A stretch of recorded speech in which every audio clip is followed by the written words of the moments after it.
Hello scholars, कैसे हो आप सब। आज हम class 10th chapter 1 rise of nationalism कहाँ पे, यूरोप में। आज हम देखेंगे कि कैसे यूरोप में कैसे एक राष्ट्रवाद उठ के आते यूरोप में। तो इससे पहले हम स्टार्ट करने से पहले हमें पता होना चाहिए कि ये कोई एक इवेंट नहीं था कि जिससे हम बोल सके कि नेशनलिज्म आया। ये एक प्रोसेस है जो कि धीरे धीरे इवॉल्व होता है, इवॉल्विंग प्रोसेस है। तो अब देखते हैं हम कैसे है। अभी जैसे हमारे बेटा 10th के एग्ज़ाम्स आ रहे हैं तो हमें जल्दी नंबर चाहिए, तो एक्यूरेट पढ़ते हैं जो मेन पॉइंट्स हैं। तो पहले हम देखते हैं कि idea of nationalism by Frederic Sorrieu, इसके द्वारा कैसे आइडियलिज्म नेशनलिज्म का दिया गया था। तो इससे पहले स्टार्ट करने से पहले मैं आपको एक इमेज दिखाना चाहता हूँ। ये आप इमेज देख रहे हो, ये प्रॉपर पूरी इमेज का डिस्क्रिप्शन दिया गया है। ये किसके द्वारा है? Frederick Sorio. कब? 1848 में। ये क्या दिखा रहा है? ये ड्रीम वर्ल्ड वाइड दिखा रहा है, डेमोक्रेटिक एंड सोशल रिपब्लिक का। ये पैक्ट है नेशंस का। तो इसको फर्दर देख। तो क्या कह रहा है वो इस इमेज में? वो कह रहा है कि उसने एक विजुअलाइज करा कि यार कुछ ऐसा भी तो हो सकता है कि हमारा जो वर्ल्ड है वो डेमोक्रेटिक हो, है ना, सोशल हो और रिपब्लिक हो। कि हम बोल सके कि हमारी जो कंट्री है वो डेमोक्रेटिक है, सोशल है और रिपब्लिक है। इनके मतलब क्या होते हैं ये हम पॉलिटी में पढ़ेंगे। तभी देखते हैं। पहला मतलब प्रिंट था जिसमें कि मैन और वुमेन सारी एज के और अपनी सोशल क्लासेस को छोड़ के सब एक लॉन्ग ट्रेन में, एक लंबे उसमें सफ़र कर रहे हैं। क्या कर रहे हैं? होमेज दे रहे। होमेज माने रिस्पेक्ट देना। किसको? Statue of liberty. वो जो हमने देखी थी ना, वो आंटी खड़ी थी, वो स्टैच्यू ऑफ लिबर्टी थी। तो वो क्या, उसके हाथ में ना एक टॉर्च देखी थी हमने, जिसको बोलते हैं द टॉर्च ऑफ एनलाइटनमेंट। अब यार ये एनलाइटनमेंट क्या है?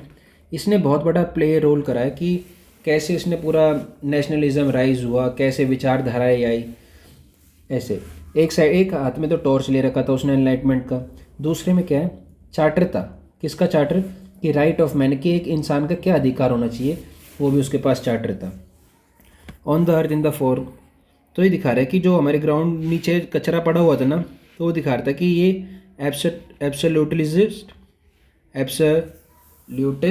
इंस्टीट्यूशन है। माने कि एक तांत्रिक, जो एक तरफा हमारा राज्य चलता है, उसको ख़त्म करके हम एक डेमोक्रेटिक, सोशल और रिपब्लिक नेशन स्टैब्लिश करना चाहेंगे। कैसे होएगा?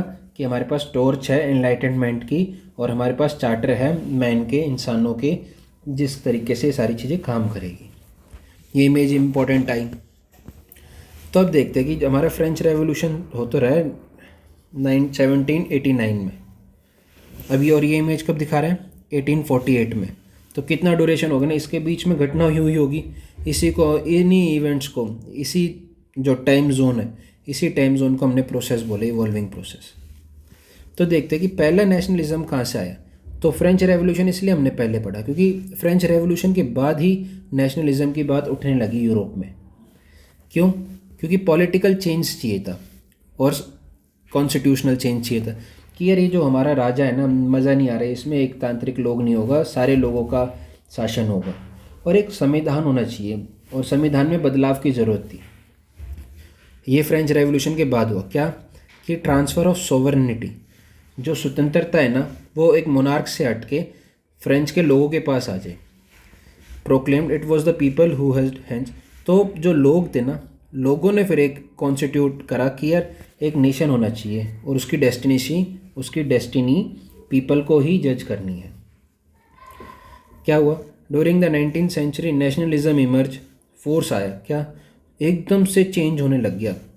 लोगों को पता चलने लग गया कि यार ये तो राजा है, लूट मचा रहे हैं।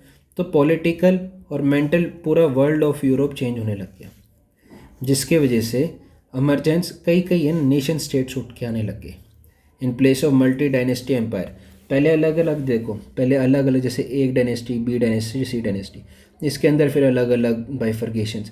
तो ये सब एक आके बोले कि यार हम, एग्जाम्पल के तौर पे प्रशिया क्या कि 300 यहाँ पे हमारी मल्टी डायनेस्टी थी, इनको हटा के क्या करा था नेपोलियन ने? 39 स्टेट्स में, 39 ग्रुप्स में बांट दिया था। तो क्या हो रहा है? नेशन स्टेट बन के आ रहा है ना। तो इसी नेशन स्टेट से हमारे पास जो लोगों के अंदर मेजॉरिटी ऑफ सिटीजन्स थे, उनके अंदर एक सेंस ऑफ आइडेंटिटी आई कि यार हम किसी राजा के या उसके गुलाम नहीं हैं, हम अपने देश के साथ हैं और हमारे पास एक अच्छी हिस्ट्री है, हमारा अच्छा एक डिसेंट है, लोग बाग इतनी पूर्वजें चलते आई है। तो ये समझ आया कि कैसे होता है। अब आगे देखते हैं। तो आता है कि यार रीज़न क्या है कि राइज हो रहा है नेशनलिज्म में, इसका रीज़न क्या है कि क्यों हुआ एकदम से तो कुछ भी चीज़ नहीं होती, कुछ ना कुछ कॉज तो रहा होगा ना जिसका इफ़ेक्ट हुआ होगा। तो वो कॉज क्या था, कारण क्या थे? एब्सोल्यूटलिज्म आया। अब ये क्या है, बोल रहा है कि जैसे कि लुई 16 फ्रांस के रूप में लुई 16 है, तो एक तांत्रिक लोग है, वो जो बोलता है वही शासन है, मेरा वचन ही है मेरा शासन, वो एब्सोल्यूटिज्म होता है, जिसमें कि अनलिमिटेड सेंट्रलाइज्ड अथॉरिटी होती है कि सारी पावर एक के हाथ में और उसी की सॉवरेनिटी होती है, उससे ऊपर कोई नहीं। तो ये एक कारण था। दूसरा था कि एक लिबरल आइडियाज़ फैलने लग गए थे, क्योंकि एनलाइटमेंट हुआ था, एनलाइटमेंट होगा तो विचारधारा नहीं आएगी, तो लिबरल विचारधारा आने लगी। ये बोलती है कि जो हमारा कमर्शियल फ्रीडम होना चाहिए, फ्रीडम होनी चाहिए हमारे चॉइस की कि हम कुछ भी हम चुन सकते हैं, और एक्सट्रीम सोशल और पॉलिटिकल चेंजेस को अवॉइड करते थे कि एकदम से एक्सट्रीम आप सोशल और पॉलिटिकल चेंज मत लाओ, धीरे धीरे प्रोसेस करेंगे, इतने हम पहले कमर्शियल फ्रीडम देते हैं और फ्रीडम ऑफ चॉइस देते हैं। तो ये फैला हुआ। फिर वहाँ पे स्लोगन उठने लग गया, क्या यार हमें लिबर्टी चाहिए, इक्वलिटी चाहिए और फ्रेटर्निटी चाहिए। फिर बोला कि जो मिडिल क्लास थे ना, बोर्जुगीज, ये इमर्ज होने लग गए, इन्होंने बोला कि ये क्या थे, जैसे 3 ग्रुप बना हुआ था ना, टॉप, मिडल और लोअर। तो ये मिडल वाले थे, ये अर्न भी कर रहे थे और ये पे भी कर रहे थे। तो इनमें आया कि यार ये जो ऊपर बैठे हैं ये क्या कर रहे हैं यहाँ पे। तो इन्होंने रिवोल्ट स्टार्ट करा, विचारधारा दी।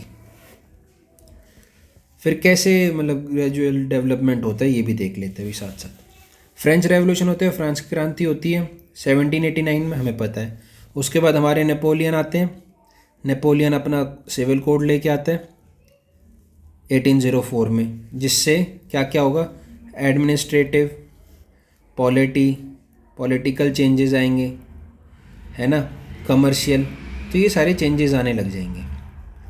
अब क्या हुआ, नेपोलियन ने फैलाव करा, फ्रांस पूरी जगह फैलाया, कई कई कॉलोनियाज बनाई। तो जब फ्रांस की वाटरलू में हार होती है तो उसके बाद एक मैटरनेटिक कॉन्सेप्ट आता है जिसको हम वियना कॉन्फ्रेंस बोलते हैं 1815 में। अब ये बोलता है कि जितनी भी हमने पहले जो चलती आ रही थी प्रथा उसी के अनुसार चलेंगे, कोई नए आइडियाज़ को हम नहीं इंटरटेन करेंगे। तो वही मोनार्की की तरफ लेके जा रहा था ये, है ना, ये मोनार्की की तरफ लेके जा रहा था। फिर इतने में ही लिबरल आए उठ के कि यार ये तुम क्या कर रहे हो, तुम सारी चीज़ें एक दोबारा से वैसी कर रहे हो। तो इन्होंने बोला ऐसा नहीं होगा।